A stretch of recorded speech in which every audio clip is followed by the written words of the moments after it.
앞으로 계란은 이렇게 드셔보세요. 버튼 한 번만 누르면 찜질방 계란이 순식간에 완성됩니다. 쫀득탱탱한 구운 란 만들어 볼게요. 계란 20개 준비했어요. 반은 만능찜 모드로, 반은 취사 모드로 돌려볼게요. 계란 표면에 이물질이 많이 묻어 있으니 살균이 되도록 식초 약간 넣어주고 물은 잠길 만큼 받아서 1분만 기다려줍니다. 이제 흐르는 물에 가볍게 헹궈줄게요. 냉장고에서 바로 꺼낸 차가운 계란이라면 상온에 한두 시간 꺼내두세요. 그래야 온도차가 크지 않아서 쉽게 깨지지 않고 껍질도 슬슬 잘 벗겨져요. 밥솥에 면포나 키친타월을 깔아줍니다. 이 위에 바로 계란을 넣는 분들이 있는데 그렇게 하지 마세요.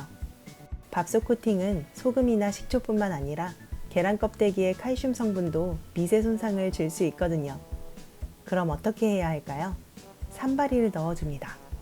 산바리를 펼치면 윗면이 밥솥 내부를 긁을 수 있으니 오므려서 넣어주고 상온 계란 10개를 넣어주세요.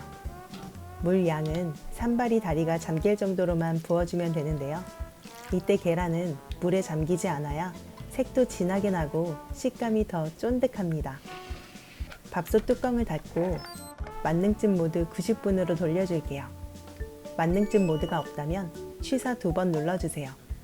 취사를 2번 할 때는 첫 번째 취사가 끝나고 밥솥을 열어 물이 증발한 만큼 물을 추가해주면 되는데요. 이때는 찬물이 아닌 따뜻한 물로 넣어줍니다. 급격한 온도 변화를 주지 않아야 내소 손상이 적고 물의 온도가 내려가지 않아 빨리 가열돼요.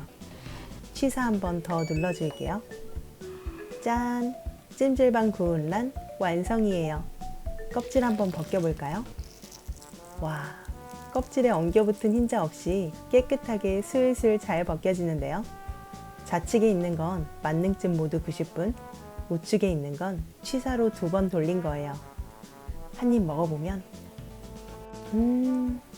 흰자는 탱탱 쫀득쫀득하고 노른자는 비린내 없이 고소한 게 너무 맛있는데요. 소금 콕콕 찍어서 먹어보면 왜 진작 이렇게 해먹지 않았나 후회가 될 정도네요. 목 막힐 때 감식초나 식혜 한 잔 준비해서 같이 드셔보세요. 찜질방에서 먹던 그 맛입니다. 완성된 구운 란은 냉장 보관해서 10일 내로 드시는 걸 추천드려요. 레시피 도움이 되셨다면 구독, 좋아요 부탁드리고요. 다음에 더 맛있는 요리로 만나요. 안녕.